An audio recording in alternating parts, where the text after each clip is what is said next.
Salut à tous, c'est Falk, j'espère que vous allez bien et techniquement si vous n'êtes pas fan de Marseille, je pense que vous allez très bien aujourd'hui. C'est sûrement la première fois sur cette chaîne que je suis avec autre chose qu'un maillot de l'équipe d'Allemagne ou d'un club allemand, mais en même temps on reste français et c'est vrai qu'on va parler évidemment de cette finale de Ligue des Champions qui a été absolument folle et déjà félicitations à Paris, c'est incroyable, enfin un club français après Marseille qui gagne la Ligue des Champions. Bon, vous m'en voudrez pas du coup, j'ai pas énormément de maillots en rapport avec les clubs français. J'ai ce maillot de Zidane, alors je sais que c'est pas forcément le fan numéro 1 du PSG pour des raisons assez évidentes. Mais bon, lors d'un interview, je crois que c'était pendant le Grand Prix de Monaco de Formule 1, il a dit qu'il était évidemment pour le club français, donc je me suis permis de mettre le maillot de Zidane de l'équipe de France. Bon, par où commencer? Félicitations à cette équipe du PSG, enfin une Ligue des Champions après, je crois que ça fait 14 ans que le Qatar a pris les rênes du PSG qui a investi énormément d'argent et c'est enfin après 14 ans que le PSG gagne cette Ligue des Champions qu'il convoite depuis plus de 10 ans, j'ai envie de dire. Beaucoup de choses à dire et déjà on va un peu parler des signes parce que je trouve ça quand même assez comique. Deuxième club français qui gagne la Ligue des Champions, la première fois c'était évidemment l'Olympique de Marseille. Ils n'arrêtent pas de nous le rappeler, donc à un moment donné, on le sait. En 93, ils ont battu l'AC Milan en finale. Et là, le PSG, donc le rival absolu de Marseille, gagne la Ligue des Champions face au rival absolu de l'AC Milan, l'Inter de Milan. Après, on va pas comparer les équipes parce que je pense que l'Inter de cette année est vraiment beaucoup moins forte que l'AC Milan de 93. On a tout simplement une équipe du PSG qui est venue gagner un titre, un trophée. Là où on a une équipe de l'Inter de Milan qui, je sais pas ce qu'elle est venue foutre là, en tout cas elle a battu le Bayern, elle a battu le FC Barcelone.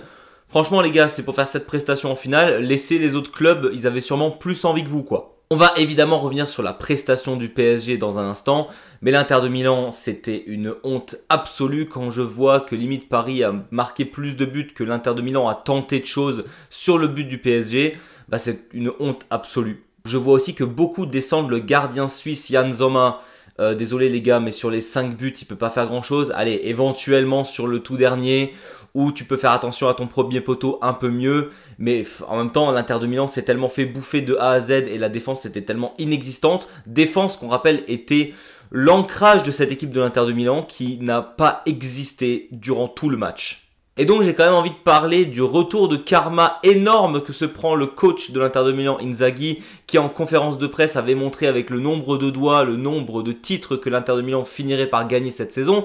Oui, parce qu'on rappelle que techniquement ils ont été premiers de la Serie A pendant quasiment toute la saison, sauf qu'ils ont chié dans la colle dans les derniers matchs et donc Naples est passé devant et donc l'Inter finira deuxième avec 1 point derrière Naples alors qu'ils étaient devant toute la saison. Ils se sont fait fumer par le rival de toujours, l'AC Milan 3-0 en demi-finale de Coupe d'Italie. Donc là, pareil, tu t'arrêtes un peu avant la porte de la finale. Et tu fais une prestation absolument incroyable face au FC Barcelone sur 2 matchs pour te faire enfumer lors de la finale de la Ligue des Champions. Donc vraiment, Inzaghi qui avait prédit gagner 3 titres, donc le triplé plus la Coupe du Monde des clubs, c'est mal parti. Bon et maintenant on va évidemment parler du gagnant parce qu'on va pas commencer à dire que c'est l'Inter de Milan qui a perdu, c'est le PSG qui est venu gagner. D'ailleurs pareil, on parle un peu des signes, je trouve ça très comique que le PSG gagne sa première Ligue des Champions à Munich alors que la dernière fois qu'ils ont échoué en finale c'était face à Munich, la boucle est bouclée. Un PSG qui aura été vraiment ultra dominant lors de toute la phase d'élimination de la Ligue des Champions quand on voit au final que l'équipe qui a posé le plus de problèmes à ce PSG là c'est Liverpool qui était quand même pressenti comme le favori ultime de cette Ligue des Champions. D'ailleurs, on se rappelle, le coach de Liverpool qui avait eu un seum monstre en se disant on a fini premier des phases de groupe, finalement on affronte le PSG pour se faire éliminer en 8e de finale. Je peux comprendre sa frustration et en même temps, ils ont perdu contre le vainqueur de la Ligue des Champions. C'est de bonne guerre. Un PSG qui aura été ultra concentré donc de la 8e de finale jusqu'à cette finale.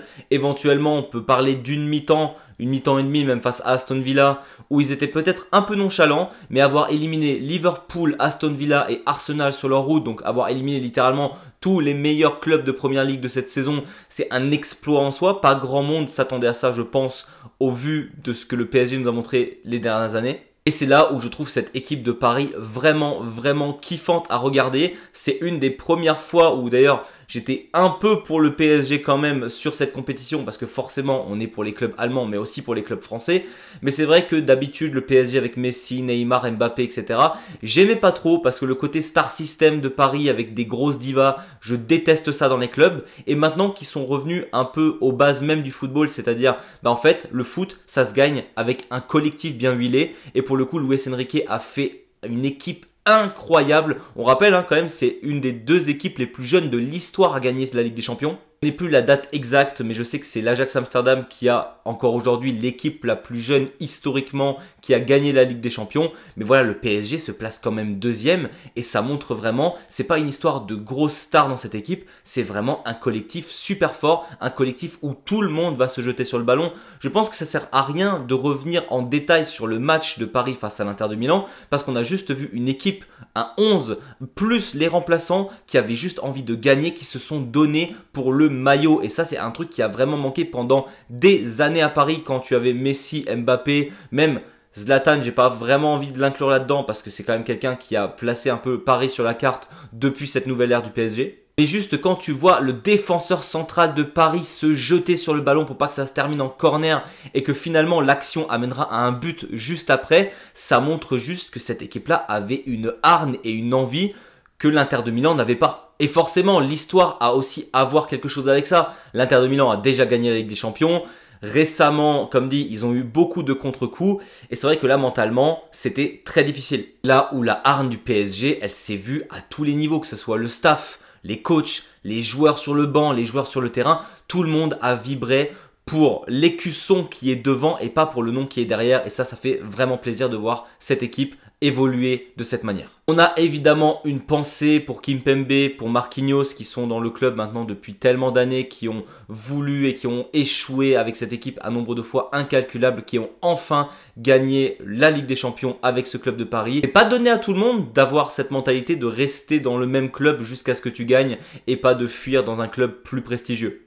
Pour continuer un peu sur l'analyse globale de cette Ligue des Champions, Dembélé, je pense que concrètement, c'est comme Ribéry en 2013, c'est comme Lewandowski quand on lui a enlevé la cérémonie du Ballon d'Or. Il mérite le Ballon d'Or cette année. Je veux dire, à un moment donné, personne n'en parle. Le PSG vient de faire le triplé. Évidemment, tout le monde est encore euphorique d'hier soir où Paris gagne la Ligue des Champions. Mais en fait, c'est un triplé que le PSG vient de faire. C'est pas anodin de faire un triplé, de gagner le championnat, la coupe et la Ligue des Champions. Mais pas grand monde en parle étonnamment. Et pour moi, quand tu gagnes le triplé avec ton équipe et que tu es le meilleur joueur de cette équipe, tu mérites le Ballon d'Or. Dembélé a fait une saison absolument incroyable. Et moi, qui l'a toujours trouvé ultra surcoté, il nous a prouvé cette année qu'en fait, son potentiel, il était énorme. En général, quand tu gagnes un grand titre, tu as toujours un transfert majeur qui s'est fait pendant l'hiver. Kvaratskhelia avec le PSG, c'était un feat absolument incroyable. Quelqu'un qui est en attaque, un ailier offensif qui vient s'arracher à n'importe quel moment du match en défense, c'est absolument fabuleux. Et comment ne pas parler de l'homme du match hyper jeune qui a choisi le PSG, qui n'a pas choisi le FC Bayern l'été dernier. J'avais un seum monstre qui ne vienne pas. Et là, il vient de nous montrer pourquoi on a tous le seum, les fans du FC Bayern, que Désiré Doué a choisi le PSG et en même temps pour lui c'était la meilleure chose à faire. Il a gagné la Ligue des Champions, il a été décisif en Coupe de France, il a été surdécisif en finale de la LDC. À un moment donné, bravo, très bon choix pour lui et vraiment l'équipe de France, le futur est absolument fabuleux quand tu vois Dembélé, le niveau qu'il a, Olise et Désiré Doué. Franchement, tu t'inquiètes pas pour le futur. Et donc on va quand même faire une rapide analyse de ce nouveau format de la Ligue des Champions parce que finalement le PSG gagne la Ligue des Champions nouveau format, c'est le premier gagnant de cette fameuse Ligue des Champions où on a une sorte de grosse compétition en phase de poule où le Paris d'ailleurs n'était pas qualifié d'office, on rappelle. Et globalement c'est un peu ce que je pensais, c'est que même s'ils nous ont donné l'impression que ce nouveau format il est fait surtout pour les petits clubs pour qu'ils aient plus de chances de passer vu que techniquement il y a plus de place pour ensuite jouer les barrages, et forcément les équipes expérimentées, les équipes qui ont des bons effectifs tout simplement sont avantagées. On voit qu'il y a eu beaucoup moins de surprises au niveau des huitièmes de finale déjà et donc forcément c'était prévisible. Non, ce n'est absolument pas avantagé pour les plus petits clubs. Exemple direct, le FC Bayern qui a quand même joué les barrages face au Celtic Glasgow, ils étaient quand même largement favoris et c'est vrai que quand tu joues les barrages, quand tu es le Celtics, contre le FC Bayern, tu sais que tu ne pars pas favori.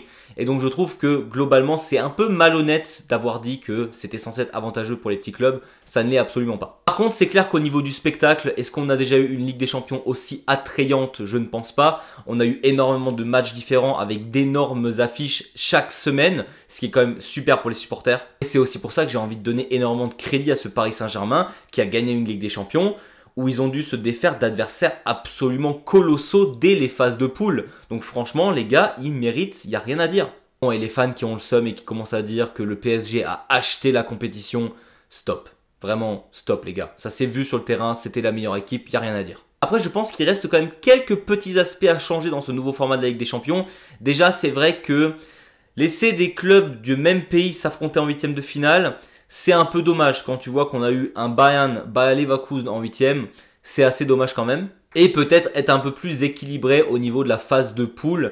Avoir peut-être un peu moins de matchs parce que là on en avait 2 de plus que d'habitude. Ils ont tous fait 8 matchs. C'est peut-être un peu beaucoup. Certains clubs malheureusement il y a eu un surmenage de matchs. Et donc quand on voit le Bayern justement avec tous les blessés, ce n'est pas que à cause de la Ligue des Champions. Mais c'est vrai que quand tu enchaînes Bundesliga, éventuellement aussi des matchs avec ton équipe nationale. Et en plus tu as plus de matchs en Ligue des Champions qui sont vraiment très intenses. Parce que quand tu joues des grosses équipes, c'est plus intense et donc forcément tu risques de plus te blesser facilement. Après voilà, c'est 2-3 trucs à changer je pense, mais au-delà de ça, la Ligue des Champions de cette année, c'était une bonne idée globalement et j'aurais pas pensé dire ça en début d'année. On va terminer par un petit coup de gueule, ça m'énerve que on ne puisse pas fêter correctement une victoire. Tout ça parce qu'on a des gens qui profitent du football, qui profitent de l'événement pour tout casser. Je sais que ce ne sont pas des vrais fans qui font ça. Malgré tout, quand on voit dans les rues hier en France, c'était une catastrophe. On a une grenade qui a été jetée à Grenoble. On a plus de 300 interpellations. On a des gens qui se sont fait planter dans la rue. À un moment donné, stop quoi. On peut fêter un événement footballistique sans tout casser, sans détruire les commerces de gens qui n'ont rien demandé. Moi, c'est vraiment des choses qui me désolent. Et je trouve ça quand même dommage que ça arrive malheureusement beaucoup trop fréquemment quand il y a des victoires en France. Voilà, c'était tout pour moi. J'espère que cette vidéo vous a plu. J'avais prévenu que cette chaîne était consacrée à 99,9% au foot allemand. Mais évidemment, en tant que Français, je suis quand même ultra heureux de cette victoire du PSG. Franchement, l'Inter de Milan, ça m'aurait saoulé. J'ai déjà un passif avec l'Inter de Milan qui avait volé une finale de Ligue des Champions face au Bayern début des années 2010. Donc là, je suis bien content qu'il se soit fait écraser. N'hésitez pas à vous abonner ou mettre un petit pouce vers le haut si ce n'est pas déjà fait. Nous on se retrouve très vite pour parler football. Et d'ici là, je vous dis, servus!